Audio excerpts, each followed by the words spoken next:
Hello friends, my name is Rahul Gupta. A1 career academy में आपका स्वागत है। दोस्तों, मैं आज एक सीरीज शुरू करना हूँ मैथ और लॉजिकल रीजनिंग का, जिसमें बीपीएससी के जो पिछले साल जितने भी मैथ और लॉजिकल रीजनिंग का क्वेश्चन पूछा है उसका मैं सॉल्व कराऊंगा, सॉल्यूशन कराऊंगा। ठीक है। और हर एक वीडियो में एक साल का क्वेश्चन रहेगा। जैसे अभी जो मैं ले रहा हूँ 2023 का 69 बीपीएससी का क्वेश्चन मैं ले रहा हूँ। फिर इसके बाद हम लोग 68 का हम लोग लेंगे। ठीक है। और वीडियो को शुरू से लास्ट तक देखना, जहाँ पे नहीं समझ में आया उसमें कमेंट में जरूर पूछना, हम सॉल्यूशन जरूर देंगे। ठीक है। आगे बढ़ते हैं। देखो, पहला क्वेश्चन यहाँ पे आप देख सकते हो कि कोडिंग डिकोडिंग से है, लॉजिकल रीजनिंग का क्वेश्चन है। हाँ, एक चीज मैं आपको और बता दूं कि 69 पीपीएससी में ना मोस्ट जो क्वेश्चन है वो लॉजिकल रीजनिंग से ही पूछा है। जैसे 7 to 8 क्वेश्चन जो है ना, यहाँ पे पूरा का पूरा यहाँ पे 7 to 8 क्वेश्चन रीजनिंग से ही पूछ दिया है। तो एग्जामिनर के दिमाग का घूमने के ऊपर है, कहीं से भी क्वेश्चन आप लोग को आ सकते हैं। तो आपको मैथ भी पढ़ना पड़ेगा, लॉजिकल रीजनिंग भी पढ़ना पड़ेगा। तो अच्छे से पढ़ लेना। देखो, स्टार्ट करते हैं क्वेश्चन को। देखो यहाँ पे, in a certain code language game is written as dollar divide star percentage. ठीक है। बोला है गेम को ये लिखा जाता है, फिर उसके बाद बोला है बीड को ये लिखा जाता है, फिर उसके बाद बोला है मेड को क्या लिखा जाएगा, ये क्वेश्चन आपका पूछ रहा है। कोडिंग रिकॉर्डिंग का क्वेश्चन है, सिंपल क्वेश्चन है।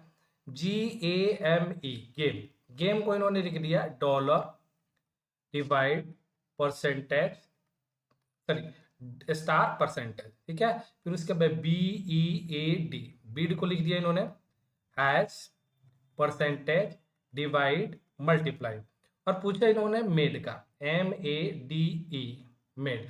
अब देखो, इसी में से उठा के आपको क्या करना है ना, क्वेश्चन का आंसर दे देना है। जैसे एम का पूछ रहा है तो एम का क्या होगा, देखो एम का इन्होंने क्या लिखा है, स्टार लिखा है, तो स्टार हो गया। फिर उसके बाद ए का देखोगे तो क्या लिखा है यहाँ पे डिवाइड, तो डिवाइड हो गया। फिर उसके बाद डी का देखो क्या लिखा है मल्टीप्लाई, तो ये मल्टीप्लाई हो गया। ई का देखो क्या लिखा है परसेंटेज, तो ये परसेंटेज हो गया। तो ये देख लो आपका फाइनल आंसर हो गया। तो स्टार डिवाइड मल्टीप्लाई परसेंटेज, तो ऑप्शन सी जो है आपका फाइनल आंसर बन रहा है। ठीक है। आगे बढ़ते हैं।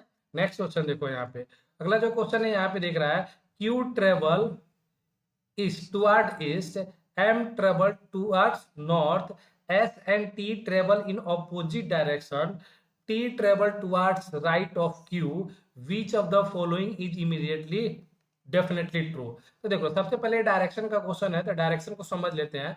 जो डायरेक्शन होता है ना, ऊपर में हमेशा नॉर्थ होता है, नीचे में जो होता है साउथ रहता है, और इधर में जो होता है ईस्ट रहता है, और इधर में वेस्ट रहता है। कभी कभी आ जाए तो ये हो जाता है नॉर्थ ईस्ट हो जाता है, ये जो होता है साउथ ईस्ट हो जाता है, और ये जो होता है नॉर्थ वेस्ट हो जाता है, और ये जो होता है ना साउथ वेस्ट हो जाता है। ठीक है। आपको ये ध्यान में रखना है, ये चीजें आएगा तभी क्वेश्चन आप बना सकते हो, अदरवाइज नहीं बना सकते हो। अब क्वेश्चन पे आते हैं। देखो, Q travel toward the east, मान लो यहाँ से क्यू ने ईस्ट में ट्रेवल किया। ओके। फिर उसके बाद बोला M travel toward north, M जो ट्रेवल कर रहा है नॉर्थ में ट्रेवल कर रहा है। ठीक है, नॉर्थ में। S and T travel in opposite direction, बोल रहा है ए एस और टी जो है ना ऑपोजिट डायरेक्शन में ट्रेवल करते हैं। तो यहाँ पे देख सकते हो, ये जो डायग्राम बना रहा हूँ इसमें ना एस की चर्चा हुआ है ना टी का चर्चा हुआ है। तो ये पूरी के पूरी लाइन को ना अभी होल्ड पे रखो। ठीक है। आगे बढ़ जाओ, फिर बैक आ जाना यहाँ पे। T travel toward right of Q, देखो यहाँ पे टी जो है ना क्यू के राइट में ट्रेवल कर रहा है, तो देख लो यहाँ पे ईस्ट में जा रहा है ना, तो इसका राइट जो होगा इधर होगा, तो टी यहाँ पे हो जाएगा। अब आ जाओ यहाँ पे, देख लो यहाँ पे टी एंड एस जो है ना ऑपोजिट डायरेक्शन में, तो टी अगर साउथ में जा रहा है तो एस जो जाएगा नॉर्थ में जाएगा। तो ये हो गया आपका। अब इस बेसिस पे कौन सा आपका ऑप्शन राइट है ये बताना है आपको। पहला ऑप्शन बोल रहा है M and S travel in opposite direction. अब देख सकते हो एम और एस दोनों सेम डायरेक्शन में जा रहा है, ऑपोजिट डायरेक्शन कैसे हो जाएगा, तो ये गलत हो जाएगा। फिर उसके बाद S and T, S travel toward west, S travel toward west, west नहीं ये नॉर्थ में जा रहा है, तो ये भी गलत हो जाएगा। T travel toward north, T travel toward north नहीं, टी जो रहा है साउथ में जा रहा है, तो ये भी गलत हो जाएगा। फिर उसके बाद M and S travel in same direction, देख सकते हो ना एम भी नॉर्थ में जा रहा है और एस भी नॉर्थ में जा रहा है, तो ये वाला ऑप्शन डी जो हो जाएगा करेक्ट हो जाएगा। ठीक है। आई होप आप लोग को समझ में आया रहेगा। अगला क्वेश्चन देखते हैं यहाँ पे। ये देखो, थोड़ा सा मैथ का क्वेश्चन है और इतना भी ज्यादा डिफिकल्ट नहीं है, इजी क्वेश्चन है, थोड़ा ध्यान से देखना। A man Ramesh who who own A plot of land 100 square yards, Ramesh के पास 100 यार्ड का मतलब जमीन है। Increase his plot of land by acquiring 10% more from neighbour Suresh. ठीक है ना, तो सुरेश से मतलब उसने क्या कर दिया कि 10% ज्यादा ले लिया। ठीक है, देख लो यहाँ पे, अगर मान लो कि यहाँ पे मैं रखूं तो सुरेश यहाँ पे है कोई, ठीक है ना, तो सुरेश के पास भी मान लो कि 100 है और इससे 10% देख सकते हैं आप, हिंदी में भी समझ सकते हो। एक व्यक्ति रमेश जिसके पास 100 वर्ग गज गज भूमि का एक भूखंड है, अपने पड़ोसी सुरेश जिसके पास 100 वर्ग गज भूमि है से 10% अधिक प्राप्त करके अपने भूमि का भूखंड बढ़ा लेता है। जानते हो ना, गांव में इसी होता है कि रमेश के पास 100 था, सुरेश के पास भी 100 था, इसने क्या कर लिया, इससे 10% इसने अपने में मिला लिया, तो यहाँ से 10% ये अपने में मिलाएगा, यहाँ से 10%। तो देख सकते हो इसमें से 10% अगर माइनस करोगे तो इसके पास बच जाएगा 90, और इसके पास 10% आ गया तो ये हो जाएगा, कितना हो जाएगा, 110 हो गया। ठीक है, यहाँ तक समझ गया। आगे क्या बोल रहा है देख लेते हैं। After 2 year he sells back 10% of the total plot to neighbour. और 2 साल के बाद फिर से ये क्या करता है रमेश, 2 साल के बाद अपना 10% जमीन इसको बेच देता है, ये सेल कर देता है तो 10%। लेकिन 2 साल के बाद 2 year के बाद इसके पास जमीन कितना है, 110 है, तो इसका 10% ये बेचेगा, तो 110 का 10% कितना होगा, तो 110 का 10% जो होगा होगा कितना होगा, 11 होगा। 11 यहाँ से माइनस हो जाएगा तो इसके पास 99 बचेगा, और ये 11 इसमें क्या हो जाएगा, ऐड हो जाएगा, तो ये 11 ऐड हो गया तो इसके पास कितना हो जाएगा, 101 हो गया, और इसके पास कितना बचा, 99 बचा। अब इसी के बेस पे आपका क्वेश्चन पूछ रखा है, देखते हैं। Ramesh land is more than Suresh, Ramesh का लैंड सुरेश से ज्यादा है क्या, नहीं भाई, गलत बात है। Suresh land is more than Ramesh, हाँ ये राइट है। देख लो, सुरेश के पास 101 आ गया और रमेश के पास 99 आ गया। सिंपल सा क्वेश्चन है, यहाँ पे थोड़ा सा दिमाग लगाना बन जाएगा। आई होप आप लोग को समझ में आ गया होगा। नेक्स्ट क्वेश्चन में लेता हूँ अगला। अब देखो आगे क्या बोला है, military sorry millinery hats, brewery alcohol, stationery paper, snobbery shoes. देखो यहाँ पे ना आपको रिलेट करना है, जैसे मिलिनरी टोपी, शराब की भट्टी शराब, स्टेशनरी कागज, दम्ब जूत। तो यहाँ पे देखो मिलिनरी का मतलब होता है ना, मिलिनरी का मतलब जहाँ पे टोपी को बनाया जाता है, प्रोडक्शन ऑफ टोपी जहाँ होता है ना, उसको हम लोग क्या बोलते हैं, मिलिनरी बोलते हैं। तो ये एक दूसरे से रिलेटेड है, तो ये तो ठीक है।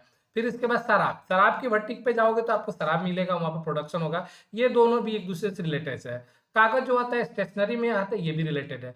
दम जो होता है ना, वो व्यवहार होता है, यानी बिहेवियर होता है, तो ये दम और जूता में कोई रिलेशन नहीं है, तो ऑप्शन डी ही हो जाएगा हमारा करेक्ट आंसर। ठीक है, आगे बढ़ते हैं। नेक्स्ट क्वेश्चन देखो, यहाँ पे बोला है 132, 156 और यहाँ पे क्वेश्चन मार्क 210, 240, 272। अब देख सकते हो यहाँ पे 132, 156 फिर क्वेश्चन मार्क दिया है 210, फिर उसके बाद 240 और 272 दे रखा है, बराबर 272 दे रखा है। अब देखो इसमें डिफरेंस देखो, कभी भी सीरीज बनाना रहता है ना तो सबसे पहले डिफरेंस देखा जाता है। 24 का डिफरेंस है, इसमें तो पता ही नहीं चल रहा है, दिया ही नहीं है इन दो का डिफरेंस, बट इसमें देखोगे तो 30 का डिफरेंस है और इसमें देखोगे तो 32 का डिफरेंस है। अगर मैं ये इसमें से 2 माइनस करूँ तो 30 आता है, इसमें से 2 माइनस कर दूं तो 28 आता है, और इसमें से भी 2 माइनस कर दूं तो 26 आता है। तो यानी देख लो 2 बढ़ा के यहाँ पे माइनस किया है, तो ये यहाँ पे 26 इसको ऐड कर दो तो आपको कितना हो जाएगा, 182 हो जाएगा। तो ये ऑप्शन बी इज करेक्ट हो जाएगा। नेक्स्ट क्वेश्चन, अगला क्वेश्चन देखो, यहाँ पे बॉक्स वाला क्वेश्चन है, ठीक है ना। ये क्वेश्चन भी बढ़िया क्वेश्चन है और थोड़ा सा बच्चे इसमें कंफ्यूज हुआ रहेंगे, बट ज्यादा कुछ इसमें है नहीं। क्या किया है ना, फर्स्ट एंड लास्ट का डिफरेंस और इंटू 7 किया है। जैसे यहाँ पे 44 माइनस 37 डिफरेंस करोगे तो कितना आएगा, यहाँ पे 7 और 7 से मल्टीप्लाई कर दिया 49 हो गया। फिर अगला देखोगे तो यहाँ पे 52 और माइनस 41 करोगे तो 11 आएगा और इंटू 7 कर दोगे तो 77 हो जाएगा।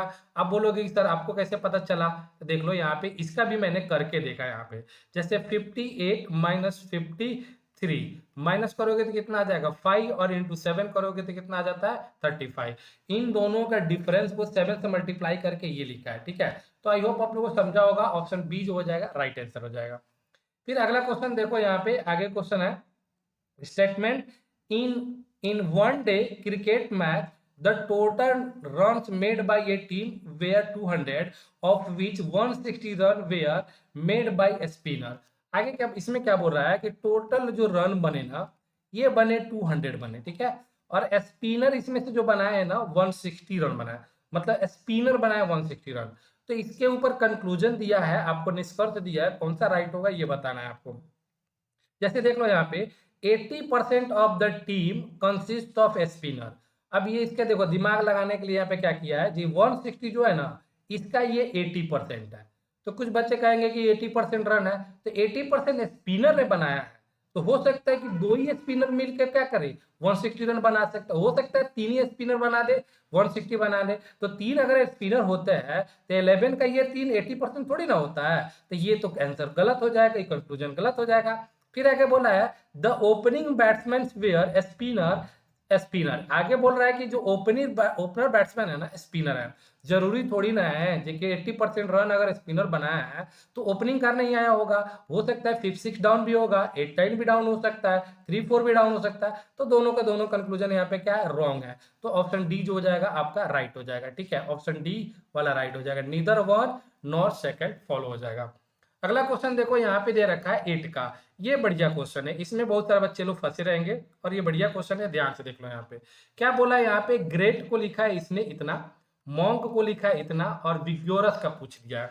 तो इसके लिए मैं थोड़ा सा आपको बताना चाहूंगा। देख लो यहाँ पे सबसे पहला A B C D E F G H I J K L M N, sorry N नहीं होगा यहाँ पे, एक मिनट,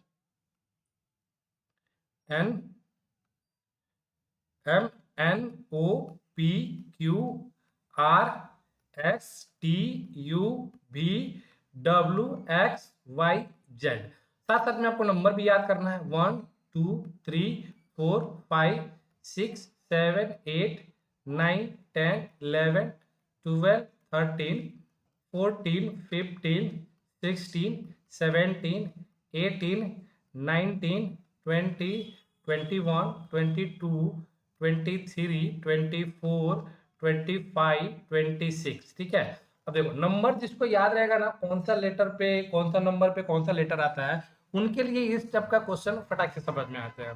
मतलब कोडिंग डिकोडिंग का जनरली जो क्वेश्चन रहता है ना, अगर आप लोग को नंबर याद है ना तो बढ़िया से समझ में आ जाए। कुछ बच्चे कहते हैं ना कि चलो याद नहीं है तो वहां पे लिख लेंगे, लिखोगे तो वहां पे आप लोगों को जो लॉजिक है ना समझने में टाइम लगता है। बट यहाँ पे अगर याद रहेगा ना तो लॉजिक आप लोग को फट से समझ में आएगा। मुझे याद था इसलिए मुझे लॉजिक समझ में आ गया। ठीक है, नहीं याद रहता तो लॉजिक समझ में नहीं आता हमको। देख सकते हो जी जो आता है 7 पे आता है, ये देखो जी जो है 7 पे आया। आर को इसने आर जो 18 पे आता है, आर को इसने 18 लिखा।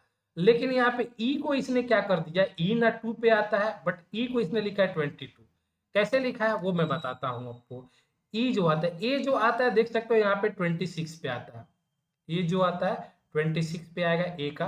फिर उसके बाद जो टी आता है 20 पे आता है। ठीक है, वैसे यहाँ पे एम जो आएगा 13 पे आएगा। ठीक है, ओ जो आएगा देखो ओ के लिए यहाँ पे 12 लिखा है, कैसे लिखा है वो मैं बताऊंगा आप लोग को। क्लियर, फिर उसके बाद देख सकते हो एन जो आता है आपका 14 पे आता है, के जो आता है 11 पे आता है।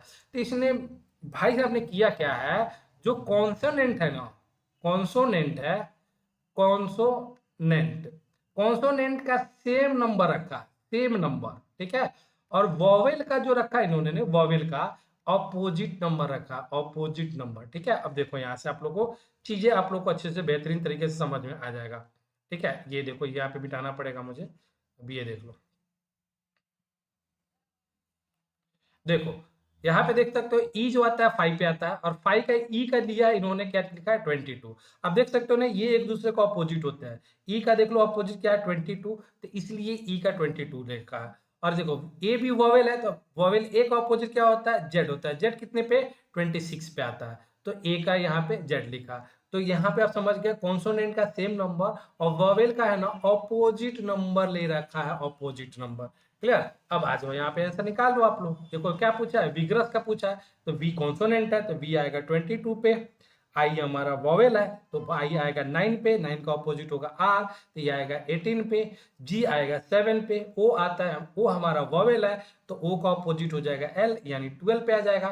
ठीक है, फिर उसके बाद देख सकते हो ओ हो गया आर, आर जो आता है 18 पे आता है, फिर से ओ आया 12 पे आएगा, यू जाएगा 21 पे और 19 पे। ठीक है, आप देख सकते हो यहाँ पे आप लोग का आंसर जो मिलेगा इसका ऑप्शन फर्स्ट मिल जाएगा। क्लियर, आई होप आप लोग को समझ में आया होगा बढ़िया से। अब देखो एक कुछ चीजें इसमें से और बता देता हूँ आप लोग को। देखो दोनों चीज आपको याद रखना पड़ेगा, कितने नंबर पे कौन सा लेटर आता है ये याद रहेगा ना, तो किसका ऑपोजिट क्या होता है ये अपने आप याद हो जाएगा। क्योंकि ऑपोजिट का जो योगफल होता है ना वो होता है 27 होता है, ठीक है। जैसे 1 और 26 कितना 27, 2 25 27, 3 + 24 27, 4 + 23 27, 5 + 22 27। मतलब अगर नंबर याद रहते हैं ना तो ऑपोजिट आपको फटाक से याद हो जाएगा, ठीक है। तो आई होप आप लोग को समझ में आया रहेगा। थोड़ा सा मैं आपको कुछ चीज बता देता हूँ। देखो एम जो है ना ऐसे लिखते हैं, डब्ल्यू जो ऐसे लिखते हैं, इसको घुमा के लिखोगे ना तो ये 3 के जैसा होता है, तो ये फर्स्ट 3 होता है, ये सेकंड 3 होता है, ठीक है। आई जो लिखोगे ये कर्सिव राइटिंग में आई ऐसे लिखा जाता है, जो 9 के जैसा है तो 9 पे ही आता है। L12 राइमिंग वर्ड बना लो। ऐसे कुछ ट्रिक्स बना के आप लोग सॉल्व कर सकते हो। बाकी आप लोग को रहेगा तो आप लोग मेरे से पूछना, मैं सारी चीजें आपको बता दूंगा, ठीक है। आगे बढ़ते हैं, नेक्स्ट क्वेश्चन पे आते हैं। यहाँ पे देख सकते हो ये भी हम लोग का कोडिंग डिकोडिंग पे ही क्वेश्चन है। आप लोग देख सकते हो एबीसीडी जिसको याद है उसको अच्छे से बन जाएगा, अदरवाइज यहाँ पे नहीं बनेगा। देखो क्यू कितने पे आता है देख सकते हो आप लोग 17 पे आता है, डब्ल्यू कितने पे आता है 23 पे आता है, जेड कितने पे आता है 26 पे आता है, और बी कितने पे आता है 2 पे आता है, ठीक है। ये देख सकते हो इसमें +6 किया है, इसमें +3 किया है और इसमें +2 किया है, ठीक है। अब पुलोगे +2 कैसे सर देता हूँ ABC, और यहाँ पे जो होता है ना XYZ, तो जेड के बाद काउंट करो तो क्या हो जाए 1 2, ठीक है। +2 किया है, आप लोग देख लेना। तो ये हम लोग को पता चला। सेकेंड वाला देखते हैं क्या है, अलग निकालना है इसमें से ना। अब देखते हैं BHKM, तो B आता है 2 पे, H आता है 8 पे, और K आता है 11 पे, और M आता है 13 पे। तो इसमें भी देखोगे +6 किया, +3 किया, +2 किया, ठीक है। ये दोनों मैच हो गए। अब इसके अलग आएगा जो भी उसको आप लोग टिक करके निकल जाना। अब देखो ये लिखा है WCGJ, ठीक है। अब W से देख रहा है WX, ठीक है, सही तो लिखा है। तो 1, ये देखो W आता है 23 पे, और ये आता है 3 पे, और ये आता है 7 पे, और ये आता है 10 पे। अब देखो यहाँ पे 1 2 3 4 5 6, तो यहाँ पे +6 किया, ठीक है। यहाँ पे +4 कर दिया, देखो सब में +3 होता, तो ये दोनों से डिफरेंस यही ना, तो ज्यादा चेक करने की जरूरत नहीं है, मतलब यही वाला डिफरेंट हो जाएगा। तो WCGC, तो ऑप्शन सी जो हो जाएगा करेक्ट हो जाएगा। अगला क्वेश्चन देखो यहाँ पे, हाँ ये देखो ना, ये जो क्वेश्चन है ना बढ़िया क्वेश्चन है। मतलब ऐसे क्वेश्चन तो डायरेक्शन का क्वेश्चन मुझे तो बैंकिंग वगैरह भी में नहीं मिला है, और ये फर्स्ट टाइम मैं देख रहा हूँ कि इतना कॉम्प्लिकेटेड क्वेश्चन इन्होंने दे रखा है। क्योंकि इसमें पूरा का पूरा मतलब क्या है, बोले तो कैलकुलेशन करवा लिया है इन्होंने अच्छे लोगों से। अगर जिनको आया रहेगा तो थोड़ा टाइम लगा रहेगा, ठीक है। आगे बढ़ते देखो यहाँ पे क्वेश्चन क्या बोला है, 4 branches of company are located at MNOP, ठीक है। MNOP 4 है, और M is the north of N at a distance of 4 kilometre. तो N जो है ना, M जो है N के 4 किलोमीटर नॉर्थ में है, ठीक है। तो N के 4 किलोमीटर नॉर्थ में हो गया। फिर आगे देखोगे P is in the south of O, P is south of O, ना इसमें P मिला हमको ना O मिला हमको, इसको थोड़ा होल्ड पे रखो ये लाइन तक यहाँ तक। N is the south east of O, south east of O के साउथ ईस्ट में, ओ अगर यहाँ पे है तो एन जो है इसका साउथ ईस्ट ये होगा, क्योंकि देख सकते हो ना ईस्ट ये होता है और साउथ ये होता है साउथ ईस्ट में। तो ओ यहाँ पे रहेगा, तब जाके यहाँ पे 1 किलोमीटर साउथ ईस्ट में ओ क्या आएगा। अब ओ मिल गया तो हमको पी मिल जाएगा। P is in the south of O at a distance 2 kilometre. यहाँ से आपको 2 किलोमीटर यहाँ से पी मिलेगा, ठीक है। अब यहाँ से क्वेश्चन क्या पूछ रहे हैं भाई साहब, ये तो क्वेश्चन पूछ रहे हैं यहाँ से कि आपको P और M के बीच का आपको दूरी बताना है। तो आपको अगर क्वेश्चन अगर इस टाइप का क्वेश्चन आपने पढ़ा होगा तभी आपको समझ में आएगा, अदरवाइज बहुत ज़्यादा कंसेप्ट हमको बताने पड़ेंगे। मैं जो पढ़े हैं उनके लिए अच्छा रहेगा, नहीं पढ़े तो थोड़ा उनको समझना मुश्किल हो जाएगा। अब आपको पता होगा कि यहाँ से यहाँ निकालने के लिए मैं ऐसे डायग्राम अगर बनाता हूँ तो ये चला जाएगा आपको पाइथागोरस में। पाइथागोरस में आपको क्या होता है, hypotenuse square equals to perpendicular square plus base square. But यहाँ पे देखोगे तो यहाँ पे इसको बेस भी नहीं पता है और बढ़िया से इसको परपेंडिकुलर भी नहीं पता है। तो सबसे पहले आपको ये निकालना पड़ेगा आपको, ठीक है। तो सबसे पहले निकालो, देखो यहाँ पे अगर मान लो यहाँ पे 90 डिग्री का मैं एंगल डालू यहाँ पे तो ये 90 डिग्री है, ये 1 है तो आपको ये 45 डिग्री होगा, ठीक है। ये भी 45 डिग्री होगा, ये वाला 45 डिग्री होगा। तो ये 45 ये 45 डिग्री होगा, ठीक है। तो जब 45 डिग्री ये होगा तो ये साइड और ये साइड दोनों क्या होंगे, आपस में बराबर होंगे। तो इसको अगर मैं मान लूँ x, तो इसको भी क्या मान सकता हूँ, हमको x, तो अगर हम लोग पाइथागोरस से निकालें तो हमको x का वैल्यू निकल जाएगा। तो ये देखो ये हो जाएगा यहाँ के लिए हाइपोटेनियस हो जाएगा। तो हाइपोटेनियस यानी 1 स्क्वायर इक्वल्स टू बेस कितना हो जाएगा एक्स स्क्वायर, और परपेंडिकुलर भी कितना हो जाएगा एक्स स्क्वायर। तो ये 1 इक्वल्स टू हो जाएगा 2x स्क्वायर हो जाएगा, ठीक है। देन 1/2 इक्वल्स टू क्या हो जाएगा x square, then x equals to कितना हो जाएगा 1/√2 हो जाएगा, प्लस माइनस हो जाएगा, बट यहाँ पे क्या लेना है आपको, प्लस लेना है क्योंकि डिस्टेंस है, ठीक है। अब यहाँ से आपको निकल गया इसका वैल्यू 1/√2 निकल गया, क्लियर, 1/√2 हो गया। तब ये पूरा का पूरा जो लेंथ होगा कितना होगा, आप देख सकते हो ये 2 है, ये 2 है। अब यहाँ से देखोगे तो अगर ये 4 और 2 दोनों अगर मैं ऐड कर देता हूँ तो ये वाला जो पार्ट है ना, ये वाला पार्ट आपको माइनस करना पड़ेगा। तो ये वाला पूरा लेंथ जो हो जाएगा 4 + 2 - 1/√2 हो जाएगा। अब जब ये √2 है तो ये वाला अगर मान लो 1/√2 है तो ये भी कितना होगा 1/√2 ही होगा। तो ये भी कितना होगा 1/√2 ही होगा, ठीक है। तो ये हो गया आपका, ये परपेंडिकुलर हमको निकल गया, ये P निकल गया, और ये हमको बेस निकल गया। अब इसी पे डाल देना है आपको, निकल जाएगा आपको। तो पर हाइपोटेनियस इक्वल्स टू कितना हो जाएगा, √ ये 4 + 2 6 हो जाएगा, 6 - 1/√2 का स्क्वायर और +1/√2 का स्क्वायर, और ये h स्क्वायर होगा। h इक्वल टू कितना हो जाएगा √6 - 1/√2 का होल स्क्वायर एंड +1/√2 का होल स्क्वायर। आई होप आप लोगों को समझा होगा सारी चीजें। और यहाँ पे मैं सॉल्व नहीं करता हूँ, आगे इसको सिर्फ आपको सिंप्लीफाई कर देना, आंसर आ जाएगा। मतलब इसका आंसर जो आएगा ना 5.34 आएगा, 5.34 आएगा। तो ऑप्शन ए जो हो जाएगा आपका करेक्ट हो जाएगा, क्लियर। आई होप आप लोगों को समझ में आया रहेगा, आप लोग को अच्छे से क्लियर है ना, कोई दिक्कत तो नहीं है आप लोग को, ओके ठीक है। आगे तो अगला लेक्चर जो रहेगा, जो अगला वीडियो रहेगा आपको 68 का रहेगा, उसमें मैं 68 के जितने साल के जितने क्वेश्चन रहेंगे वो सारे करवा दूंगा। Thank you.